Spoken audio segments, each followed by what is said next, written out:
Let's now shift gears and talk about additional actionable ways to implement AI in training. Scott is designDATA's Director of Training and Project Management Office. In his day-to-day role, he leads our training initiatives with the focus on empowering both clients and employees through consistent, practical, and engaging learning experiences. Since joining the company in 2017, Scott has developed and delivered weekly webinars, custom training sessions, and onboarding support that helps teams build the confidence with essential workplace tools, particularly with Microsoft 365 and other emerging technologies. In today's session, Scott will take what he's gleaned from that experience and give you practical strategies to bridge those knowledge gaps, improve retention, and drive AI adoption through structured, intentional learning. He'll explore techniques that will help ensure that your team not only understands new technologies, but can use them effectively in the long term. Let's welcome Scott.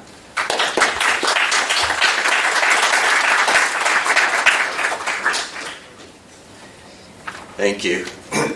What Luis did mention is I'm his boss, so he had to say nice things about me. Before I start, I just wanted to mention to Monica's presentation, as a training director, I absolutely love the idea of an AI playground. And also, I did not see her slides beforehand, but there's a direct lead into a lot of things that I'll be talking about, so thank you for that, Monica. So, I'm very excited this morning to talk to you about how the importance of learning in preparing yourself to implement AI. So, which of these animals do you think has the shortest attention span? Now, I sort of kind of gave it away because I think you probably have an idea, but wait, what about now? All right, ponder that for a second. We're going to come back to that in just a few minutes.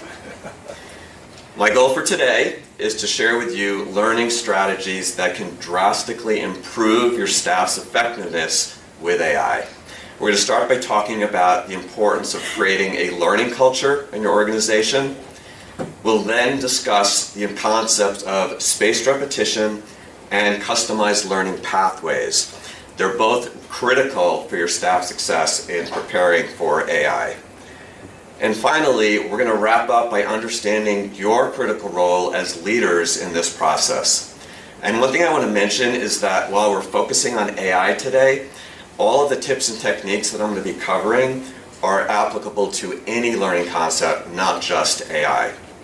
So let's get started by talking about a learning culture. So what is a learning culture and how does it differ from what most of us are actually used to, which is actually called a training culture? So in a training culture that, again, most of us are used to, the responsibility for employee learning actually resides with instructors and training specialists like myself and Luis. So this is what we've done for many years. We set training agendas, we instruct employees to attend specific modules at specific times, sort of force training down their throat, and a lot of times it doesn't really go well. But in a learning culture, the responsibility for employee learning resides with the learners, which makes a lot more sense.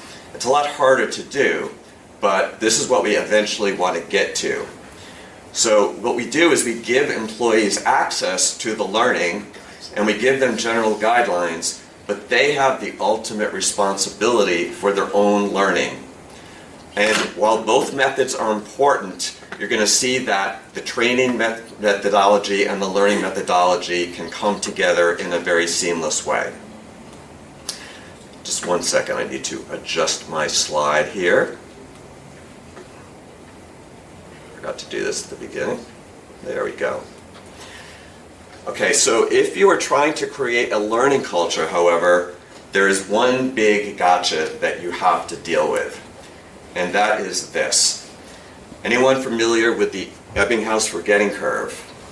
Few people, okay? If you're familiar with it, you know it. This is a curve that was developed by a German psychologist in the 1880s named Hermann Ebbinghaus, and it's very well known in learning and training circles. The main takeaway from this graph is that the retention of learned information declines rapidly over time. And I think we're all familiar with that, with adults forgetting close to 50% of what they learned within 20 minutes. And by the end of the day, most people will have forgotten about 70% of what they learned earlier that day. Sure makes you want to be a trainer, right?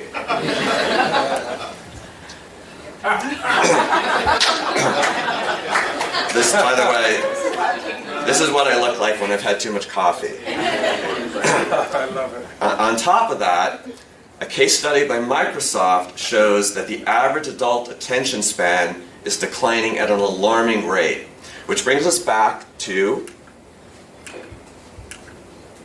our 4 animal friends. So let's do a test, you probably know, but let's do a test to see whose attention span is actually the shortest. I'm going to start counting the seconds, and we're going to see who loses attention first. It's actually so short that I can count it in seconds. Okay, 1, 2, 3, 4, 5, 6, 7, 8. As I'm sure you probably guessed, a human's attention span is shorter than all of these animals, even a goldfish. By the way, in case you were wondering, a goldfish attention span is actually 9 seconds. So 1 second longer than a human. But still, a goldfish, really? So I'm curious, who do you think can focus on a task longer, a cat or a dog? How many people say a cat? How many people say a dog? Wow, overwhelming dog. Let's see. So a cat can focus on one task for 5 to 10 minutes. A dog can focus on a task. Sorry. Cat people win. But compare that to 8 seconds for a human adult. Okay? Big difference. So if you have a task, you know who to give it to. So when we're faced with this really distressing data, how can we possibly expect anybody to learn anything, right? So I'm going to introduce a concept called spaced repetition. Has anyone heard of this concept before? Well, I think a bunch of people. Great. So spaced repetition is absolutely critical in learning circles, and hopefully you'll take away from this today the importance of this concept. The idea is that you learn something and then you review the material at spaced intervals. Multiple studies have shown that this technique is incredibly effective in increasing retention. So let's look at why this works and how this works.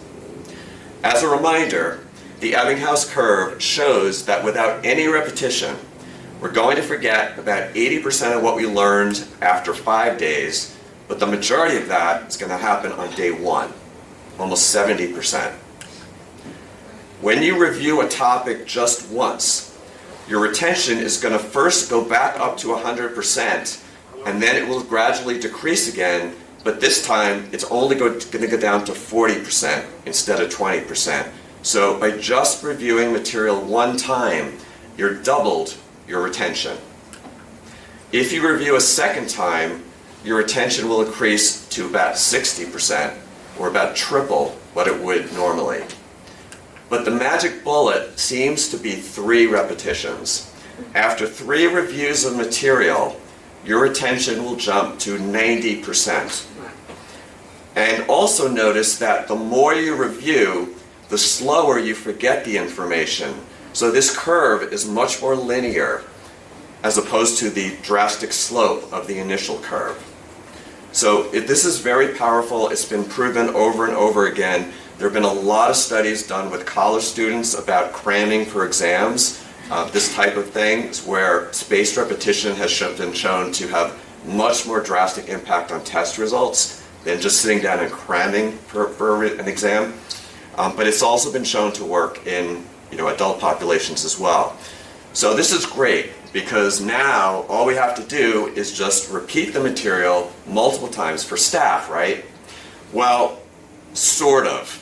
Spaced repetition doesn't just mean repeating the same information to the same people in the same way. There are a few other things that we need to consider, and they're pretty logical. We all learn in different ways. Some of us are visual learners, some of us learn by doing, like myself, some of us like to read to learn that way.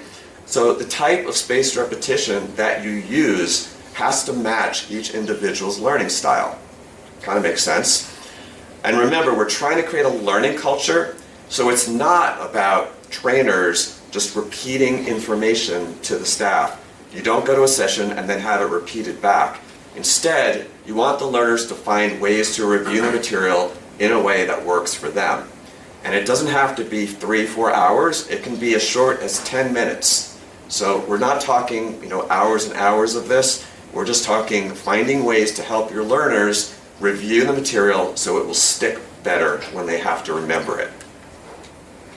So as an example, after you have an initial training, you might watch a video, you might do some hands-on exercises, you might read an article about the topic that you learned on day one.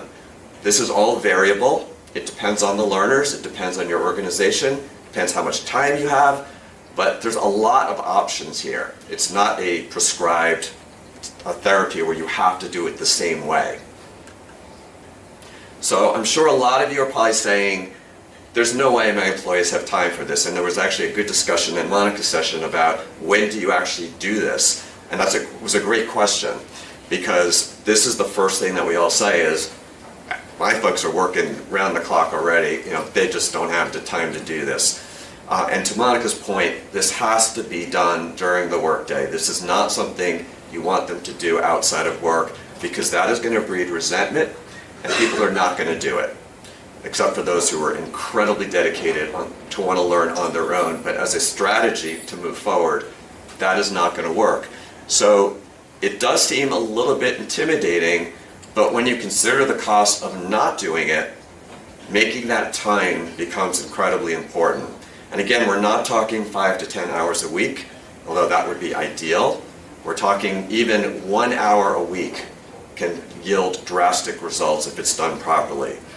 So let's talk about a few possible options of how you can do this. One is microlearning. I'm sure a lot of you have heard this term. It's been around for about 5 to 10 years in the learning space. The idea is that these are just very short, focused sessions, 10 minutes, 15 minutes. That's all they are. You're breaking the learning down into chunks so that it's easier for people to digest. And by doing this, again, you can see an example here for Copilot, right? You break it into little chunks, they will retain it much more than if you have a large session and you don't review it. Another option, if your organization has a company intranet, this is a great place for putting learning information. You could put quizzes out there, you could put just learning modules, anything like that. If your company is using this as a source, put learning material out there for them. Remember, you want to give them access to this material so they feel empowered to start going through it on their own. Another great way to foster spaced repetition is to allocate specific times during the work week. We talked a little bit about this in Monica's session. For example, you could set aside 30 minutes every Wednesday morning, if that works for you. You could have certain people do it at certain times. At designDATA, we have a help desk, and they have to be on the phones for a large portion of their day, so it is very difficult to get them time. But they have breaks, and there's other times during the day where you can focus that time for those audiences. But again, remember, to help build your learning culture, you also want to give them time to be able to set up their own learning schedule. So it's not just, we're going to give you time at this time. Give them kind of flex time. Give them study hall, right? Where you say, you're going to have time and you can go study whenever you want, and leave it up to them. One other thing that sometimes helps incentivize employees is recognition. You might offer incentives to your employees, such as gift cards, extra break time, recognition in company meetings, things like that. By the way, just an aside, I should mention that, like Monica, my presentation was created by AI as well. I use Sora for mine, if any of you are familiar with that. It's more of an image generation tool, part of ChatGPT. But I should mention that when I created this slide in particular, I noticed the gift card in the top left corner, and I wanted to say that if anyone here is able to give a car as a learning incentive, please drop off your business card, because I would love to work for you. No offense, Tom, our CEO sitting in the back, but we don't give cars as learning incentives at designDATA. So anyway, I thought it was a great incentive. If you can do it, awesome.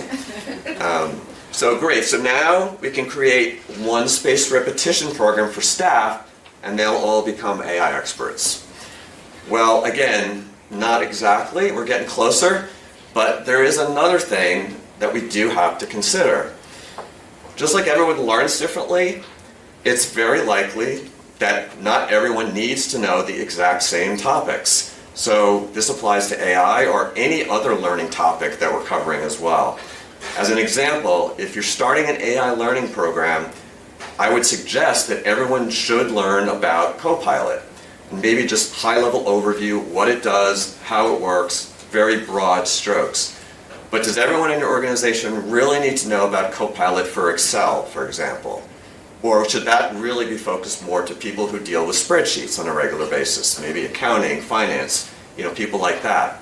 So you have to take into account that everyone you can't have a one-size-fits-all approach. You have to tailor it to individuals' roles in particular.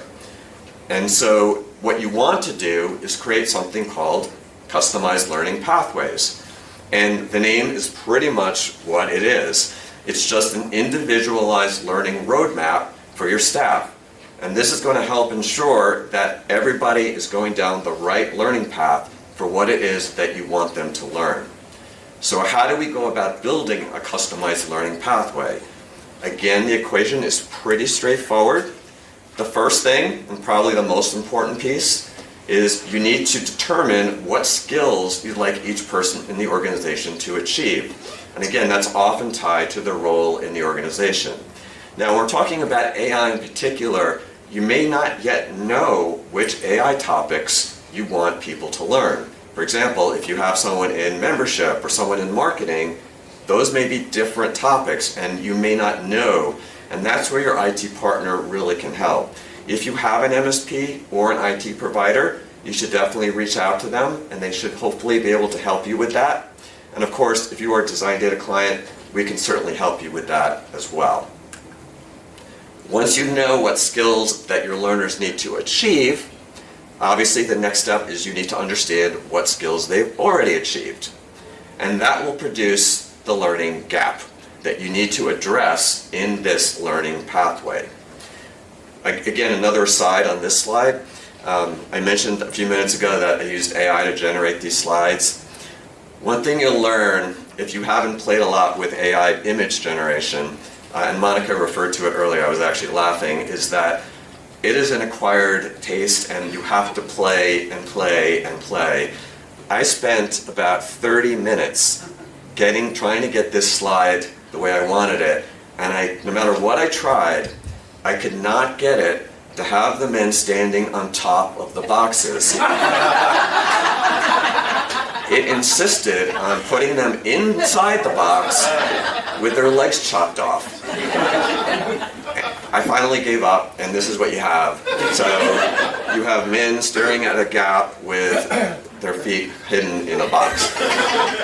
Maybe you just put skills out of the box, and then it gives you the standing on the box. I tell you, I tried everything. So it is definitely, I will say that Sora, overall Greg Starling introduced me to it. It's a fantastic tool. If you're doing image generation, it is part of ChatGPT. I think it may be a paid service, but fantastic for image generation, but it is not foolproof, just like anything else in AI. So you just have to kind of keep trying, and sometimes you just give up. So now that we have that learning gap that we need to address, how do we address it? Okay, well, to start, there's a lot of really good AI content out there in the world, including the ones that I listed here, but of course there's lots of other ones as well. You can also reach out to your managed service provider to see if they can provide AI content for your learners as well. But finding the content is one thing. Creating a customized learning pathway requires more time and more expertise than just finding content. And again, that's where a partner can really help, because for most organizations, this is not an innate skill that people have. There are companies out there that can help you to create these learning cultures and learning pathways. And maybe you work with one of them today and you could reach out to them for assistance, which is awesome. But if you don't have a partner that can help with both spaced repetition and learning pathways, little plug here, I have some really exciting news to share with everyone this morning. For years, designDATA has provided our clients with free training via weekly webinars, custom webinars, and access to our extensive video library. I am thrilled to announce today, May 7th, that designDATA is launching today our brand new Training as a Service paid offering for organizations that are not designDATA clients.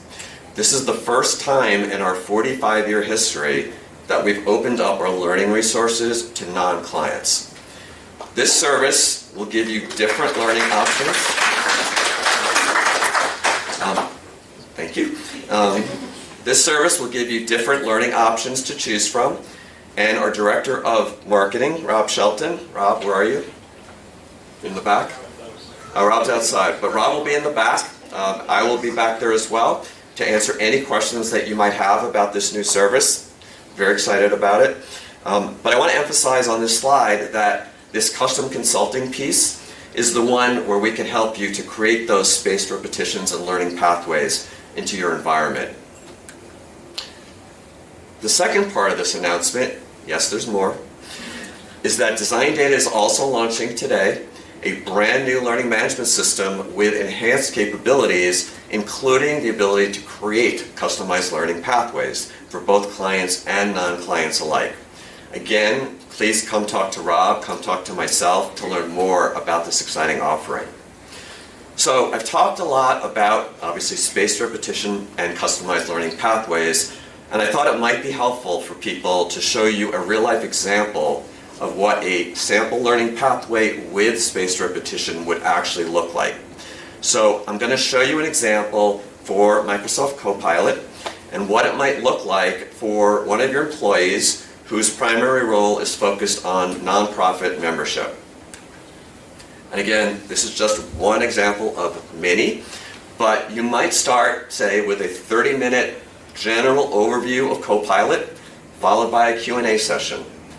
Okay, on the top right, notice that I superimpose the Ebbinghaus curve so we can kind of see how each of these repetitions will affect learning. So since this is our initial training module, if we don't review this material at all, after 5 days, we're going to be at 20% retention. And remember, at the end of that one day when they learn this, they're only going to remember 30% of what they learned. Every time I say that, it just irritates me to no end. When Luis and I are training, we look at each other and we're like, well, it's the end of the day. Everyone just forgot everything we just taught them. It's really kind of a downer as a trainer.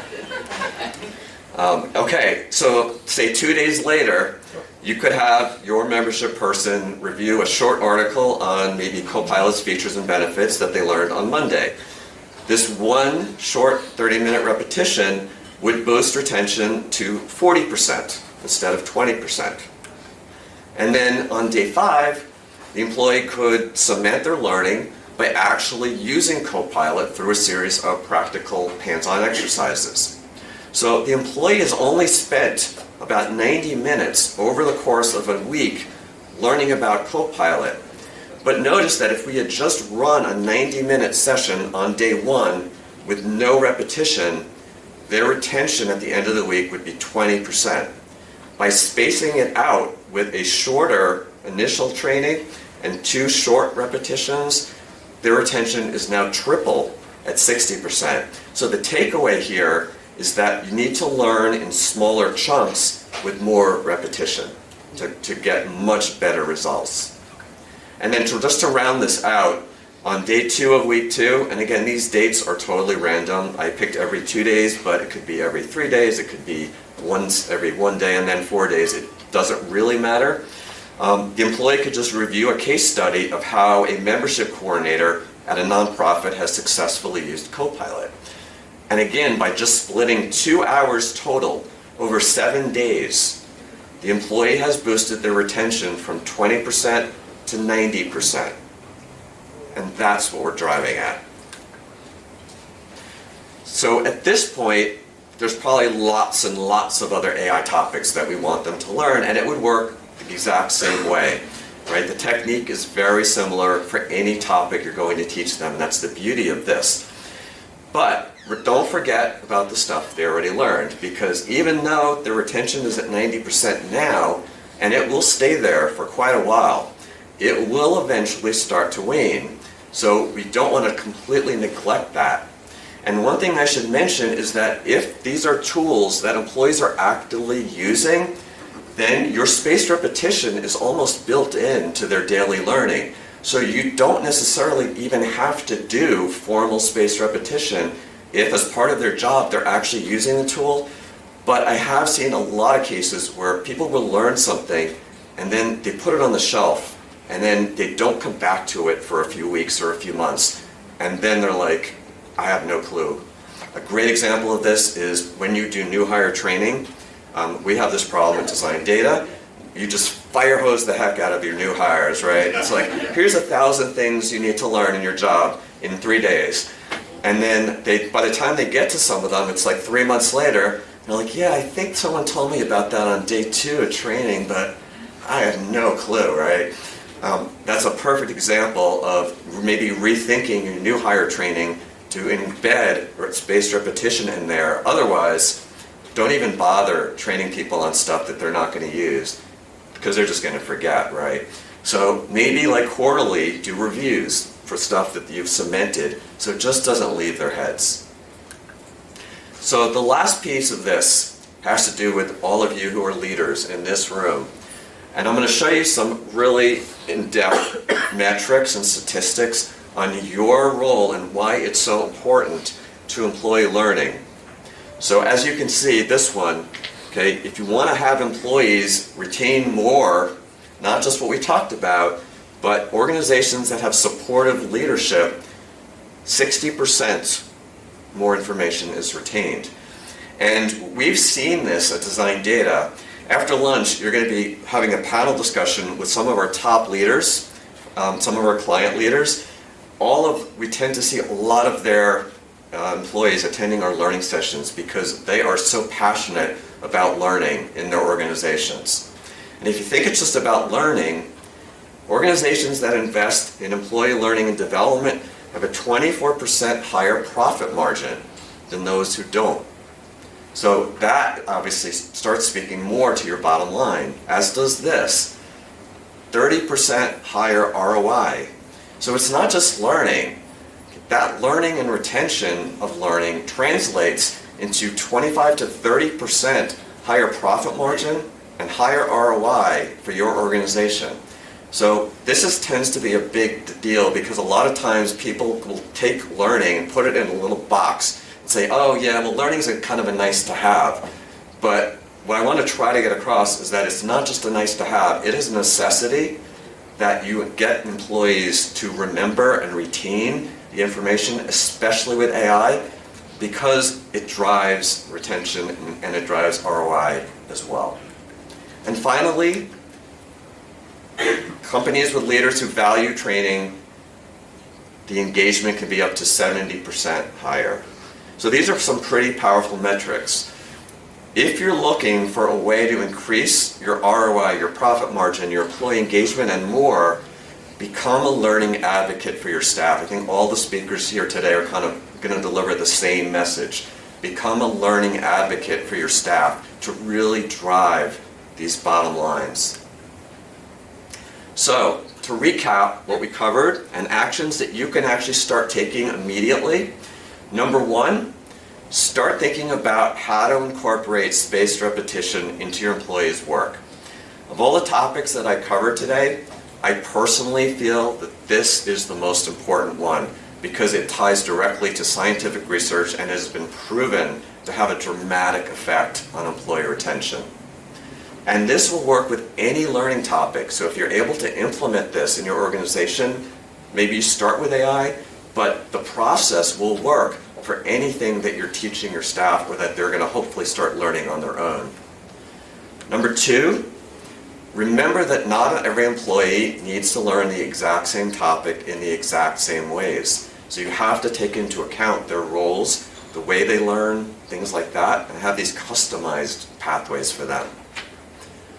Begin planning for a learning culture by providing your staff with opportunities that they need. Remember, what we want to do is slowly move away from the, I need you all to attend this session at this time. It's that kind of message that gets driven down, and I know we deal with it at our company. Employees get the message of, oh, I have to attend training, right? It's that negative connotation. You want it to be more like, oh, I'm really excited to learn more about AI. You know, that's the change, and that's what we want to try to drive. And finally, show staff that you're a learning advocate so that they understand that learning is not only important, but it's critical to your staff's importance in the organization. So where do you go from here? So I hope you've come away with some better understanding of how you can start preparing your organization for their AI journey.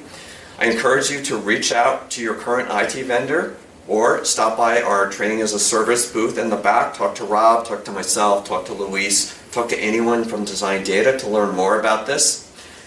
Good luck in your journey. And I'm going to leave you with one of my favorite quotes by Henry Ford. The only thing worse than training your employees and having them leave is not training them and having them stay. Thank you very much.